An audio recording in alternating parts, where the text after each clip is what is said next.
I'm going to read one of my persuasive writing essays. I'm not very good at writing persuasive essays because I tend to argue both the side that I agree with and the side that I disagree with, and I argue the positions on both sides that I agree with and refute the positions on both sides that I disagree with. And they don't want me to do that. They want me to just argue what I agree with on the side that I'm on and what I'm refuting and why on the side that I'm against. But I don't like to do that because that's bias. So this prompt is prompt number 34.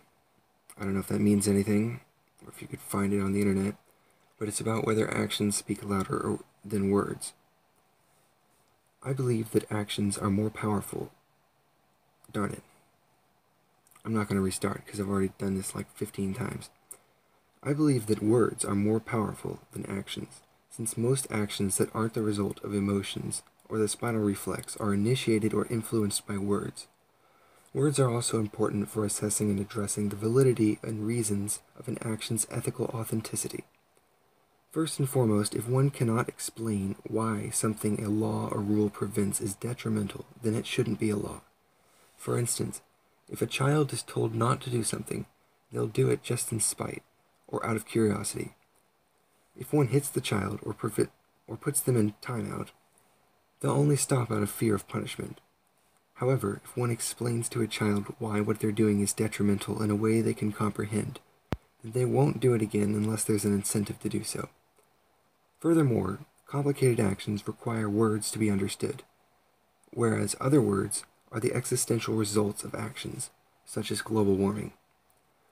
Other words still have more specific meanings that encompass actions yet aren't the result of said actions, such as climate change. Without such specific yet similar words, we would have to use more words to convey the same amount of information, which would mean we'd have to have larger temporal lobes to understand the same amount of data. In conclusion, words that are compressed ideas or concepts allow us to come up with conclusions that would otherwise require larger temporary data processing portions of the brain. And when considering the biophysical limitations on cranial size, that means we'd either have to have another portion of the brain decreased in size, or softer heads as adolescents, to compensate for the expansion of the skull. Such linguistic capabilities affect the complexity of our actions. Another reason why words are more powerful than actions is that in order to perform the action of writing this essay, I must use many words, and if I had to write out what each of those condensed words meant, most people would lose track of what I was initially talking about.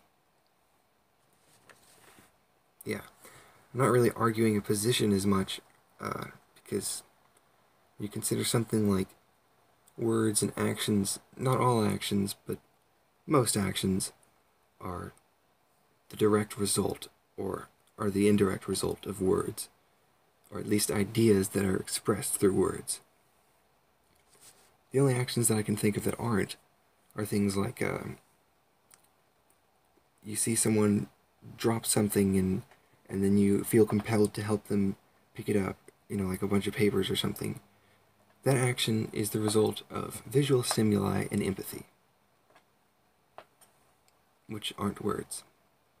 Well, they are words. The concepts of those things are words.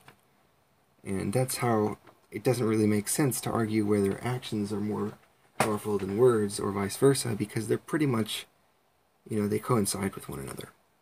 But I still had to write a persuasive writing essay, and this was the most reasonable prompt for me to do so. So I did. And hopefully you enjoyed me reading it, because it's quite rambly.